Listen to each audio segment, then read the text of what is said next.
and welcome to the Not Your Type podcast, aimed to uplift and empower everyone in the diabetic community, from supporters to professionals, and of course, those living with it. Hello, and welcome back to another episode of the Not Your Type podcast. I'm your host, Alyssa Gothi, and this is the second time that I am recording this episode. So bear with me if I sound a little tired. If you just had spring break, I hope it was a great one. If you're on spring break now, happy spring break. And if you're about to have it, I hope it goes really well. The reason I say that is because last week was the most common spring break that was shared here in Iowa. And if you recall last year's episode around this time, we chatted a little bit about travel. Definitely check out that episode if you have not already. Why? Not only for helpful tips to those traveling with diabetes, but also because I went overseas for the first time last year. In case you forgot, my family and I went to Canada to visit the Banting House and the Flame of Hope in London, Ontario. The Banting House is where insulin was discovered, and seeing that was so moving, especially to go with my parents, to see how far not only me and my dad especially have come with our diabetes, but how far diabetes has come in general over the past 100 years. We were moved to tears at some moments, and it really was just the most beautiful experience. This spring break, I traveled again. No, this is not a travel podcast, I promise. This has something to do with diabetes. So what did I do?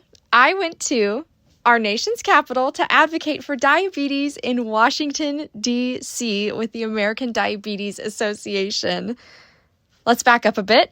Each year, the ADA hosts Call to Congress, where advocates from all around the country are selected to convene in Washington, D.C. to speak with legislators on Capitol Hill about legislation regarding diabetes.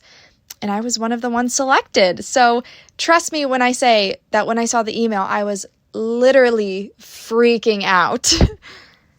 I spent 3 days in Washington getting trained on the talking points, meeting fellow advocates from regions all over the country, sightseeing, and of course, meeting with legislators. It was honestly such a dream come true. When I first became Miss Iowa, I had actually told my parents that I wanted to go to DC as a state title holder to advocate for diabetes, but we came to the conclusion that it just likely would not work out this year. Well, I must have spoken it into existence, or the universe heard me, because being given this opportunity has been everything I wanted and more. And guess what? Your girl's going back. So before crowning the next Miss Iowa, I'm actually heading back to DC with the Juvenile Diabetes Research Foundation for their government day in the beginning of June. And I cannot wait to go back. Now, the point of me telling y'all this is not to share a travel diary, but if you're listening to this and you saw the title, you are likely seeking to make your voice heard too. When I was first diagnosed, I didn't realize that my story could be powerful and that by sharing it, I could make a real difference. Once I started embracing my journey and using my voice for others, I saw how impactful it could really be. And that doesn't just have to apply to diabetes. We are all passionate about multiple causes and topics that we long to bring recognition to. So, how can you use your voice? This isn't one size fits all. Not everyone would feel comfortable speaking in front of large groups of people, and not everyone would feel comfortable engaging on social media.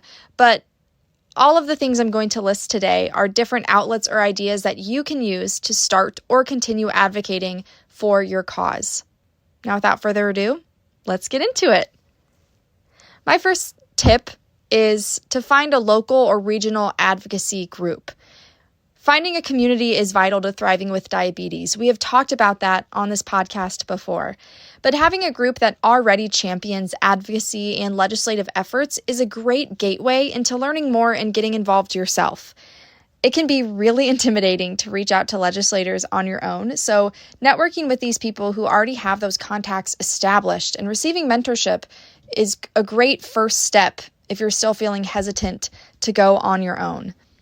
Oftentimes, they'll even have their own events like diabetes walks, fundraisers, galas, community gatherings, or even Hill Days. For example, if it weren't for the American Diabetes Association, I wouldn't have been in DC. Now, that being said, advocacy doesn't always have to be contacting legislators. It's also spreading awareness and raising funds for the cause. And that's where those different events come into play and are great activities to participate in, not only to get acquainted with those groups and organizations, but to find that community that you can trust and confide in. My next tip, write out your story. If you are unsure where to start and how to effectively communicate your experiences, write it down. It doesn't have to be concise or neat. It could even be a bulleted list. We all have to start somewhere. Trust me, the amount of drafts that I have from writing out my story, especially for pageant paperwork, is more than I would like to admit. But identify the key points that you feel are important for others to know to better understand the realities of living with type 1 diabetes. Share your devices if you have them. Share the hardships. Share the diagnosis story, the way that it's impacted your family or if it runs in your family. Details are encouraged. Now, why is it important to share your story?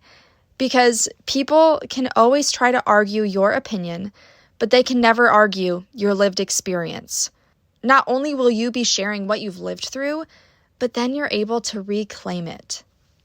Another great step is learning what legislative efforts are already in motion. Find out what bills are being drafted or passed through Congress or your state government. You can actually find this out at www.congress.gov and search for legislation being worked on, or you can ask the advocacy representatives from the organizations that you have reached out to. See why that's a great first step? After those initial tasks, if you feel ready, that's when you can reach out to your legislators. I've been to the Iowa State Capitol 5 to 6 times to meet with members of Congress, and trust me, I still get nervous and excited. But it is always a good experience and so worth it. If you're still uncomfortable talking with legislators, feel free to write to them. That's where writing out your story can really come in handy. If you want to meet one-on-one with your state legislators, you can actually find your local representative on your state's website, usually by putting in your county or your address, and you can have a meeting with them about the issues that you would like to bring forward. You can also ask to meet with your federal legislators. Now, they are very busy right now with everything going on in our country, in our world, so you might be asked to meet with one of their aides or assistants, but they will still take notes and give them to the representative because they love to hear from their constituents about the issues that they care about because they are representing you. Now, if you don't want to go it alone, that's totally understandable. You can participate in a Hill Day, so you can look into JDRF's Government Day, the ADA Call to Action. DPAC has their own Hill Day. JDRF also has Children's Congress if you're under 18. Those are all great collaborative group efforts, so you don't have to go in alone, because it can be really intimidating and scary. Also, not all Hill Days are in person. You can have a virtual Hill Day. I've participated in one, and it is still just as impactful and meaningful. Another route you can go is writing your own proclamation. I did this for Diabetes Awareness Month this past November so that the state of Iowa can officially recognize November as Diabetes Awareness Month, and it got passed. I let the imposter syndrome get to me for years before I ever wrote it, but after literally Googling templates and tips on how to write a proclamation, I was able to put it into action, and you can too. Another great outlet for advocacy is social media.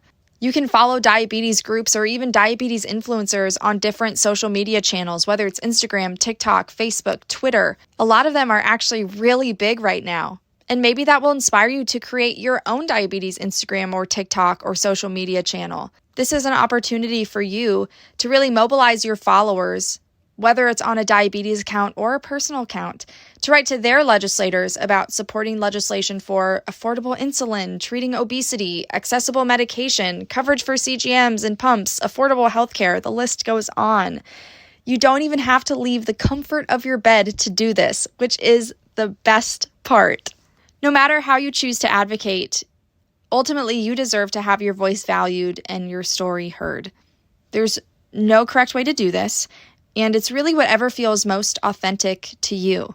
I want to embolden all of you to take action, to reclaim your story, to really step out of your comfort zone. We are at a key point in our country where diabetes legislation is really on the forefront, and you have the power to make an impactful change.